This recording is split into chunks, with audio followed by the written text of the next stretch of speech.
4610.53% return ये company ने दिए है।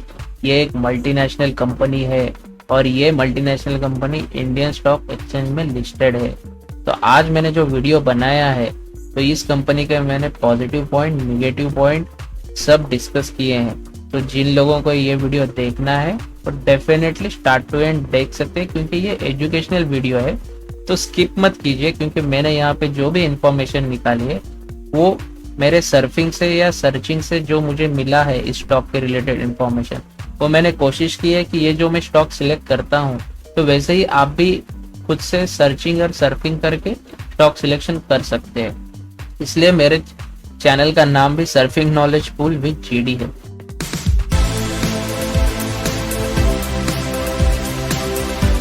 तो ये जो स्टॉक है ये एस्ट्राजेनेका फार्मा इंडिया है, जो आज क्लोज हुआ है 3100 पे।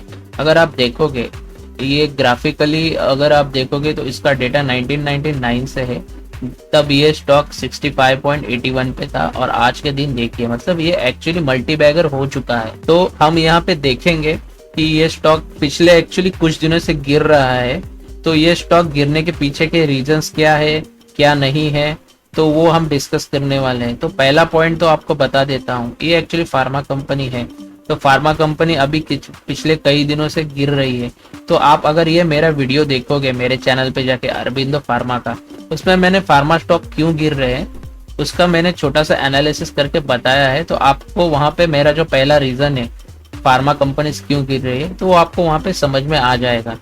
सेकंड पॉइंट मैंने और कुछ निकाले हैं रीजंस, तो वो भी आपसे शेयर करता हूँ। पहली चीज तो आप लोगों को अगर कोविशील्ड वैक्सीन पता है तो एक चीज बताता हूँ कि एस्ट्राजेनेका की ही है। अगर आप देखोगे in January 2021 India approved the use of Oxford AstraZeneca vaccine and AstraZeneca shot would be made locally by Serum Institute of India with the brand name of Covishield. तो एक चीज अच्छी है कि हम जो इंडिया में अभी जो वैक्सीन ले रहे हैं वो इसी कंपनी की है। लेकिन निगेटिव क्या है? निगेटिव ये है कि on 29 January 2021 European medicine agency इन्होंने कंडीशनल अप्रूवल दिया था इस वैक्सीन को। लेकिन बाय मिड मार्च को क्या हुआ, Netherland, Denmark, Norway, Ireland, Bulgaria, Ireland had suspended the use of AstraZeneca vaccine due to worries over 6 cases of rare combination of blood clots with lower blood platelets। तो इस न्यूज की वजह से क्या हुआ, ये स्टॉक में गिरावट शुरू हो गई क्योंकि निगेटिव सेंटिमेंट्स क्रिएट हो गए। लेकिन यहाँ पे एक पॉजिटिव चीज मैं अभी बता देता हूँ। ठीक है, ये कंट्री ने तो अभी इसको ओवरऑल बैन ही कर दिया, मतलब सस्पेंड ही कर दिया इनका वैक्सीन। लेकिन इंडिया में सब जगह पे यही वैक्सीन ले रहे हैं। इंडिया में इस वैक्सीन का कोई इशू नहीं है। और एक चीज आप ध्यान में रखोगे, कंपेयर टू दिस कंट्री, अपने कंट्री का पॉपुलेशन बहुत ज्यादा है, मतलब बहुत बड़े लेवल पे वैक्सीनेशन शुरू है। तो कंपनी को अल्टीमेटम प्रॉफिट होने वाला है। मतलब इस निगेटिव चीज में हमने ये पॉजिटिव चीज ढूंढ ली है। ठीक है, और निगेटिव क्या है तो देखिए, जुलाई 6, 2021 को ट्रैवल बैन, मतलब इंडिया एस्ट्राजेनेका वैक्सीन में लीड टू ट्रैवल बैन। तो एक्चुअली हुआ क्या, millions of UK tourist could be ban from travelling in Europe if they receive the AstraZeneca vaccine manufacture in India. तो एक्चुअली इस वजह से क्या हुआ, ये एक और निगेटिव चीज इस स्टॉक को हो गई। ठीक है, और यहाँ पे अगर देखोगे, agency has approved the vaccine made by Pfizer, Moderna, Johnson and Johnson and the AstraZeneca university of Oxford dosage manufactured in Europe. तो यूरोप कंट्री ने एक्चुअली इनको अप्रूवल दे दिया। तो इसमें भी देखोगे तो एक्चुअली एस्ट्राजेनेका की है वैक्सीन है, लेकिन वो मेड इन यूरोप है। बस उन्होंने क्या किया, it has not approved the AstraZeneca vaccine made by Covishield at the serum institute in India. तो ये चीज से भी थोड़े सेंटिमेंट्स निगेटिव हो गए इस स्टॉक के लिए, इसलिए भी ये स्टॉक नीचे गिर गया। लेकिन एक चीज आपको बता देता हूँ कि देखिए, ये कंपनी लिस्टेड है इंडिया में, इसका बिजनेस भी अभी वैक्सीन का चल रहा है इंडिया में। तो हमें अगर ये यूरोप कंट्री ने मतलब इन्होंने बैन भी किया ये कंपनी का वैक्सीन, तो इशू नहीं है, क्योंकि इंडिया का पॉपुलेशन इतना है ना कि इसका डेफिनेटली ये प्रॉफिट में आने ही वाली कंपनी, क्योंकि इतना डोसेज यहाँ पे अभी सप्लाई और प्राइवेट जो हॉस्पिटल्स है वो ये वैक्सीन को सप्लाई भी जोर से कर रही है। और इंडिया में तो ज़्यादा कोविड शील्ड ही अभी यूज़ कर रहे हैं, जिन जिन लोगों ने लिया होगा उनको पता रहेगा।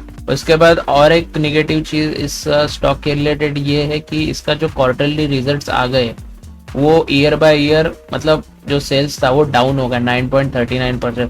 तो क्वार्टरली रिजल्ट्स पुअर थे, इसकी वजह से भी ये स्टॉक पे नेगेटिव इम्पैक्ट हो गया और स्टॉक नीचे आ गया। तो देखो क्वार्टरली रिजल्ट्स से फर्क नहीं पड़ता है, क्वार्टरली रिजल्ट्स तो अप डाउन होते रहते हैं। तो मैंने ये जो रीजंस दिए ना, ये रीजंस सारे ऐसे थे कि यही मुझे पॉसिबिलिटीज लगी कि ये शेयर डाउन होने का। कुछ और भी रीजन हो सकते हैं, माइट भी मुझे फाइंड आउट नहीं हुए, आप मेरे को कमेंट बॉक्स में बता सकते हो क्योंकि मुझे भी ये लर्निंग ही प्रोसेस है। फिर भी मैं बता देता हूँ, कुछ लोग बोलेंगे इस कंपनी से अच्छा तो मार्सन फार्मा कंपनी है, उसका पीई भी अच्छा है, वो अच्छे ब्रेकआउट पे भी है, एक्सेट्रा एक्सेट्रा। लेकिन ठीक है, मैं मेरा यहाँ पे ओपिनियन शेयर कर रहा हूँ, कुछ लोगों को शायद पसंद आएगा, नहीं पसंद आएगा, it's up to them. But अपना हमें इम्पोर्टेंट क्या है, स्टॉक का एनालिसिस। ठीक है, तो अभी पॉजिटिव चीजें देखते हैं। पहले तो देखिए ये स्टॉक का ट्रेंड देखिए, ट्रेंड देखा आपने, कुछ समझ में आया? तो मुझे क्या समझ में आया मैं आपको दिखाता हूँ। तो देखो ये स्टॉक की मूवमेंट देखिए, अप होता है, डाउन होता है, इसके बाद अप होता है, हायर लो बना रहा है, वापस अप जाता है, हायर लो बना, मतलब ये लो इसके ऊपर जब ये लो बनाता है तो उसके ऊपर बनाता है, मतलब हायर लो बोलते हैं उसको। वापस अप जा रहा है, वापस हायर लो, वापस एक नेक्स्ट मूव दिया, वापस लो। तो अभी ये जो यहाँ पे है, तो मुझे एक्सपेक्टेशन ये है कि ये जो रिट्रेस करता है ना, उसके बाद जो जंप लेता है ना, सुपर जंप लेता है, तो ये मुझे पॉजिटिव लगा। और ये मैंने वीकली चार्ट लिया है, ठीक है, तो ये मुझे एक पॉजिटिव चीज लगी चार्ट को देख के। उसके बाद हम देखेंगे कभी भी कंपनी अगर लेते हैं तो पहला उसकी मतलब विकिपीडिया पे जाके ना उसका थोड़ा सा देखने का कि ये कंपनी क्या है। तो देखो ये एमएनसी कंपनी है, मतलब British Swedish multinational pharmaceutical biotechnology company है। तो एक्चुअली स्वीडिश का एस्ट्रा एंड ब्रिटिश का जेनका ग्रुप, ये दोनों मर्ज हो गए 1999 में और उसका नाम फिर एस्ट्राजेनेका हो गया। उसका हेडक्वार्टर इंग्लैंड में है और इनका जो कैटेगरी ऑफ प्रोडक्ट है वो ऑन्कोलॉजी सेगमेंट में है, cardiovascular, gastrointestinal infections, neuroscience, respiratory and inflammation. ठीक है, और ये और एक वैक्सीन, कोविड-19 की वैक्सीन उन्होंने अभी जो डेवलप की है वो जब सबसे ज्यादा सेल आउट हो रही है इंडिया में। उसके बाद देखोगे तो इसका प्राइमरी लिस्टिंग हो गया है लंदन स्टॉक एक्सचेंज में, उसके बाद FTSE 100 इंडेक्स, और सेकेंडरी लिस्टिंग नैस्डैक में है और नैस्डैक न्यूयॉर्क में है, उसके बाद बॉम्बे स्टॉक एक्सचेंज और NSE पे है। अभी हम फंडामेंटल देखेंगे। देखो ये स्टॉक फंडामेंटली बहुत स्ट्रॉन्ग है, मैंने इसके फंडामेंटल्स देखे तो आपको बता देता हूँ क्या क्या है। अभी देखोगे तो स्टॉक पी 91.3, बहुत सारे लोग बोलेंगे इसका पी इंडस्ट्री पी से भी बहुत ज़्यादा है।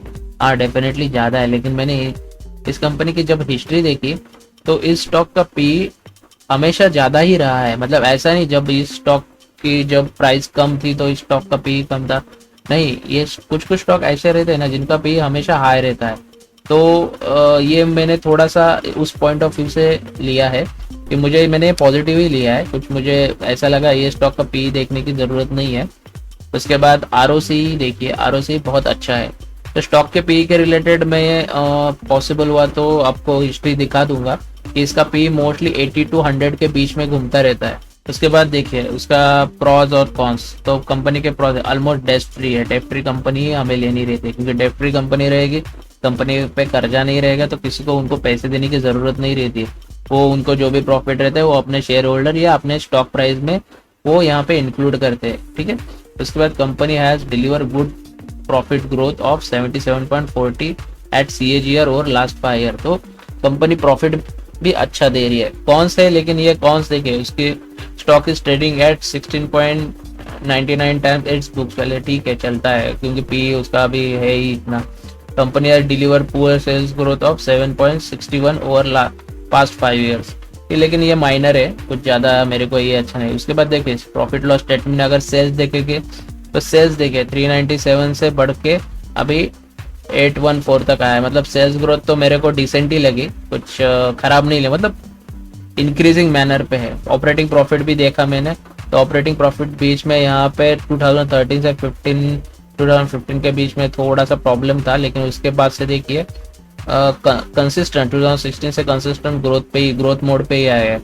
ऑपरेटिंग प्रॉफिट मार्जिन भी अच्छा है। नेट प्रॉफिट, मेन तो प्रॉफिट कर रही है कि नहीं कंपनी देखते हैं। तो यहाँ पे मुझे देखा तो कंसिस्टेंट प्रॉफिट आ रहा है 2016 से। 2016 से पहले थोड़ा सा प्रॉब्लम में थी कंपनी, उसके बाद देखिए अच्छे से यहाँ पे नेट प्रॉफिट भी है, अर्निंग पर शेयर भी अच्छा खासा चल रहा है 37.32। और एक पॉजिटिव चीज, बैलेंस शीट में मेरे को रिजर्व्स बहुत पसंद आते हैं, किसी कंपनी के पास अच्छे खासे रिजर्व्स है तो मेरे को पसंद आते हैं। देखो 451 करोड़ रिजर्व्स है, बोरोविंग्स तो 12 करोड़ है, मतलब नथिंग है, ना के बराबर है, कभी भी ये क्लोज कर सकते हैं। कैश फ्लो भी मैंने देखा, कैश फ्लो कंपनी के पास अच्छा खासा चल रहा है 269 का, ये भी मेरे को अच्छी चीज लगी। शेयर होल्डिंग पैटर्न सबसे best share holding pattern, 75% holding promoter के पास है और कंसिस्टेंट है। प्रमोटर ने अभी तक एक भी टाइम कंपनी का शेयर नहीं बेचा, तो ये पॉजिटिव रहता है कि कंपनी के प्रमोटर को खुद के कंपनी पे भरोसा है। एफआईएस का भी देखा तो एफआईएस ने भी यहाँ पे ठीक ठाक ही है, मतलब कुछ ज्यादा कम नहीं किया, 2.43 से 2.42 है, तो होल्डिंग अच्छी ही बनाई है। होल्डिंग ऐसा कुछ कम किया है, ऐसा नहीं कि उनके क्वार्टरली रिजल्ट खराब हो गए तो उन्होंने होल्डिंग कम किया, ऐसा नहीं। इवन डीआईएस भी देखोगे तो डीआईएस ने थोड़ी क्वांटिटी बढ़ाई है 0.93 से 1.02। तो यहाँ पे मुझे भी थोड़ा सा अच्छा लगा कि चलो ये लोग भी, अगर हमसे ज़्यादा तो इनको एनालिसिस करना आता है, तो ये लोग अगर कॉन्फिडेंस से यहाँ पे होल्ड कर रहे हैं तो हमें भी यहाँ पे होल्ड करने की सोच सकते हैं। उसके बाद एक पोल देखा मैंने लोगों का क्या चल रहा है अभी इसके में, तो 98 वोट्स में से 71% लोग बाय के रिकमेंडेशन दे रहे हैं, बाकी कुछ सेल बोल रहे हैं, कुछ लोग होल्ड बोल रहे हैं। तो होल्ड और बाय का अगर बोलेंगे 71 प्लस 10 तो एक अराउंड 81% के चांसेस है, लोग बोल रहे हैं कि बाय कर सकते हैं। तो अभी मेन चीज टेक्निकल चार्ट तो मैंने अभी आपको बताया, ये जो फॉर्मेशन हो रहा है हायर लो और बहुत जबरदस्त है, तो मैंने सिंपल सा यही मेरे को ट्रेंड मेरे को लगा कि ये कंपनी यही चार्ट फॉलो कर रही है। तो बाइंग जोन अभी जबरदस्त बाइंग जोन पे है। मैंने भी एक्चुअली आज क्वांटिटी उठाई है और मैंने एक्चुअली 3300 पे भी क्वांटिटी उठाई थी और आज भी मैंने क्वांटिटी उठाई है। तो आज तो मेरे को बेस्ट सपोर्ट जोन ये लगा कि आपको अगर बाय करना है 2950 से 3100 के अराउंड बाय कर लिए। लॉन्ग टर्म के लिए मैंने स्टॉक सिलेक्ट किया है, तो मेरा नेक्स्ट 2 ईयर्स में मेरे को लग रहा है अगर ये चार्ट पैटर्न और इसके फंडामेंटल्स अगर ऐसे ही रहेंगे तो डेफिनेटली ये नेक्स्ट मूव देगी ना, 6500 के करीब ये नेक्स्ट मूव दे सकती है। ठीक है, तो ये मेरा एक छोटा सा एनालिसिस था। जिन लोगों को पसंद आया होगा वो जरूर इस चैनल को लाइक शेयर और सब्सक्राइब कर सकते हैं। Thank you very much.